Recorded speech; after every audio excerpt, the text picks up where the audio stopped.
ہم نے پھر آج میں پھر بھی گزارش کروں گا کہ اہل سنت والجماعت کا جو عقیدہ ہے یہ بڑا مضبوط عقیدہ ہے. میں کہتا ہوں میں بڑا تنگ بھی ہوں ان سے، سنیوں سے.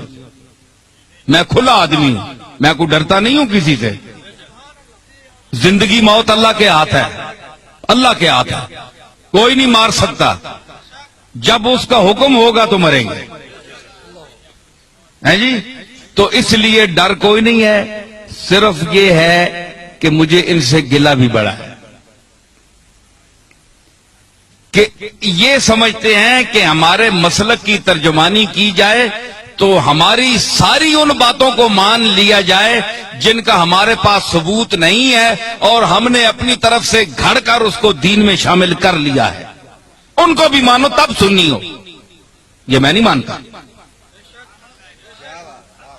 ٹھیک ہے، چاہے بریلوی حضرات تنگ ہو، چاہے کوئی بھی تنگ ہو. کئی لوگ کہتے ہیں جناب تم اپنا مذہب بتاؤ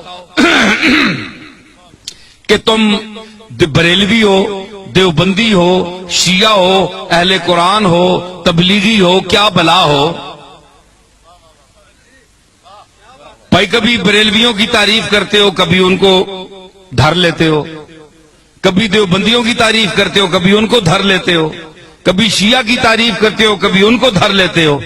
تم یہ چکر کیا ہے؟ تم ہو کیا؟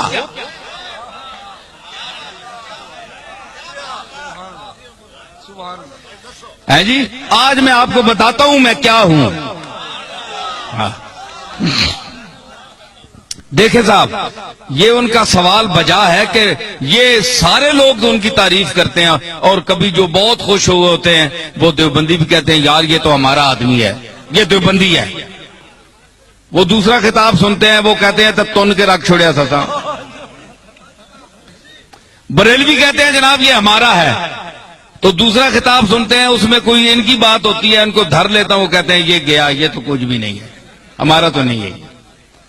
شیعہ کہتے ہیں اہل بیت کی تعریف اس سے بڑھ کر کسی نے کی نہیں، کبھی ان کو بھی کوئی چٹکی لگا دی، وہ کہتے ہیں یار ہمیں بھی ہماری خبر بھی لے گیا. اہل قرآن، تبلیغی، اہل حدیث تعریف بھی کرتا ہوں، مذمت بھی کرتا ہوں. وہ کہتے ہیں یہ چیز کیا ہے، یہ ان کی معجون مرکب کیا ہے، حدود اربع ان کے کیا ہے. تو میں گزارش کروں، بات یہ ہے کہ میرا کوئی ذاتی مذہب نہیں ہے، نہ آپ کا کوئی ذاتی مذہب ہونا چاہیے. ہمارا مذہب، ہمارا عقیدہ، ہمارا مذہب، ہمارا مسلک، ہمارا نظریہ، ہمارا اندیہ وہ ہونا چاہیے جو اللہ کی آخری کتاب قرآن مجید میں آیا ہے، یا جناب محمد الرسول اللہ سے جو عقیدہ، جو طریقہ ثابت ہے وہ آپ کا اور میرا عقیدہ ہونا چاہیے. ٹھیک ہے نا؟ یہ مسلمان کی تعریف ہے. تو ہر یاد رکھیے کہ ہر مذہب میں، ہر مسلک میں افراط و تفریط ہے.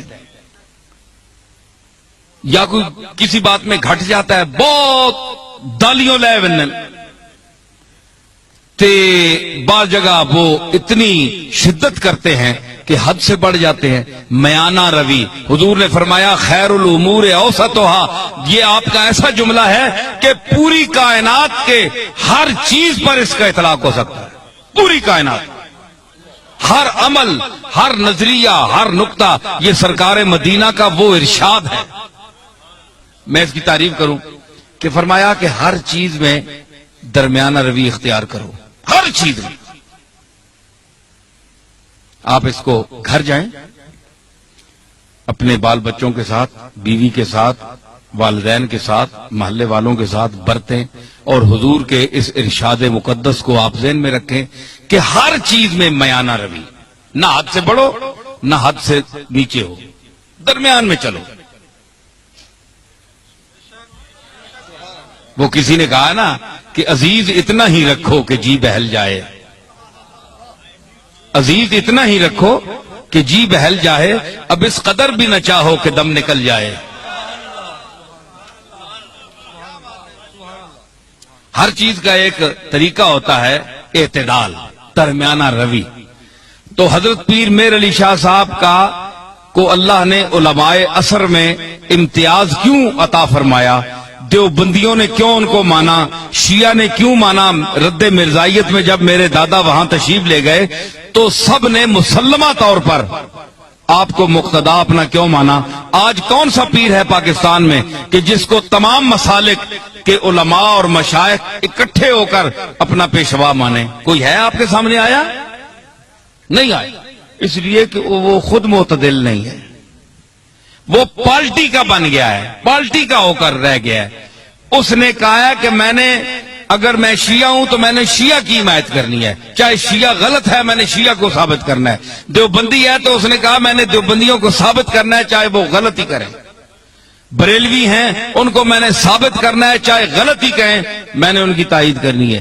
پیر میر علی شاہ صاحب میں یہ خوبی تھی کہ اللہ نے ان کو علم وافر کے ساتھ عقل سلیم بھی عطا کی تھی، اور وہ میانہ روی اور اعتدال حضور کے اس ارشاد کو سامنے رکھتے ہوئے کہ خیر الامور اوسطھا، کہ ہر چیز میں میانہ روی اختیار کرو، حدوں نہ ودو تے حدوں لو بھی نہیں، تھلے بھی نہ ہو جو اے تکو نا اے ترکڑی تے تول لینا، تولتے ہیں نا تے او جی وچ لوہا ہونا ہے، اساں تکنا ہے دکاندار پئیے ایتھے بالکل جس لے انج آویں نا سیدھا اس ویلے تولا جو برابر ہونا، انصاف نہیں ترازو وچ ہے جی۔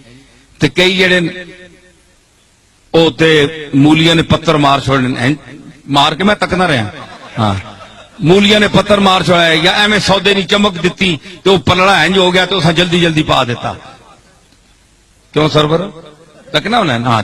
اچھا تو مطلب ہے کہ دھوکہ دے دیا، چکر دے دیا، تو مطلب یہ ہے کہ وہ سودا وہاں جاتا نہیں پورا، صرف ٹچ کر کے اس کو نیچے کر کے چکر